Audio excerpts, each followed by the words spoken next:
Mascaño, Awaka, Yankee Gonios, Atino Hot, Wenzage. Scanosco Guego, Deyohowe, Yakiaso, the Wisty Weed, Niki Wanshoda, Dayagohono, Dioquanto. It is the time of the year where the snow is melting and the sap has begun to flow through the maple trees again. We see the first signs that the trees, medicines, waters, and animals that we rely on for our sustenance are coming back. We, the Haudenosaunee, have upheld our traditions of giving thanks through ceremony and cultural practices that manifest our beliefs, values, and traditions and laws. Our original instructions tell us how to live in good relation with all creation.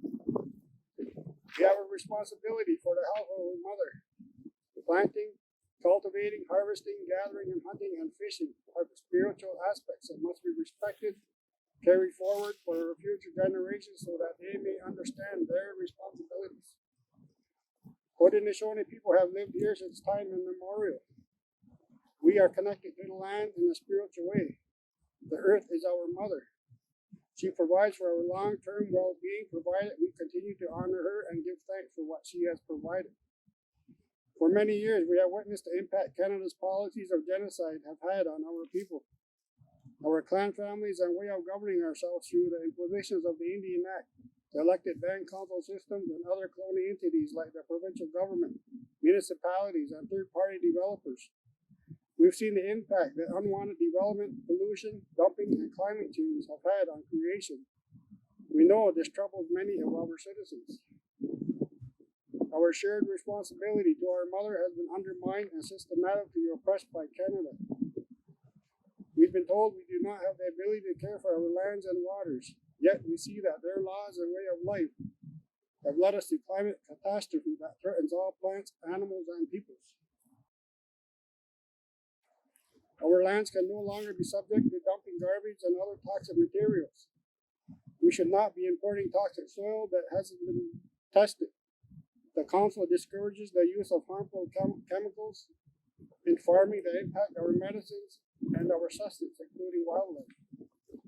The past 2 years have been extremely difficult for our people. These troubled times disturb our minds and draw people away from peace. Our healing and strength comes from the land, and the Council wishes to encourage all Haudenosaunee to steward the land and strengthen our minds. In the early 1990s, the Council issued a ban on dumping in the territory. In 2006, the Council issued a land rights statement, and last year declared a moratorium on development along the Haudenosaunee Tract. Our treaty lands, affirmed in the Nan-Fran Treaty, must be protected from further harm. It is up to us to exercise our inherent right to steward over our homelands. The Council encourages all Haudenosaunee people to exercise their responsibility to uphold our original instructions and to always be mindful of the coming generations of Haudenosaunee children. Be aware of your neighbors and the impact you may be having on lands around you. We all must take the responsibility to care for our lands and waters. As a matter of principle, the Six Nations Confederacy Council at Grand River Territory has decided that no person who is not a resident of the territory shall deposit waste of any kind on the territory. Number 2, no person shall, for profit or higher commercial gain, operate a waste disposable facility, dump site, or recycle facility on the territory which accepts or imports waste of any kind from outside the territory. Number 3, no person shall, for profit or hire, transport or import any waste into the territory. Number 4, no person shall deposit waste or soil in a way that adversely affects wetland areas, fish habitat, waterways, landscape, or the health of others. These principles have been adopted as a matter of protection of the land and environment for future generations. The Confederacy Council is also concerned about the ways the people of the Six Nations territory deal with their own garbage. The Council welcomes suggestions, proposals, and ideas from people as to how we can fulfill our responsibility to the natural world in dealing with all forms of garbage.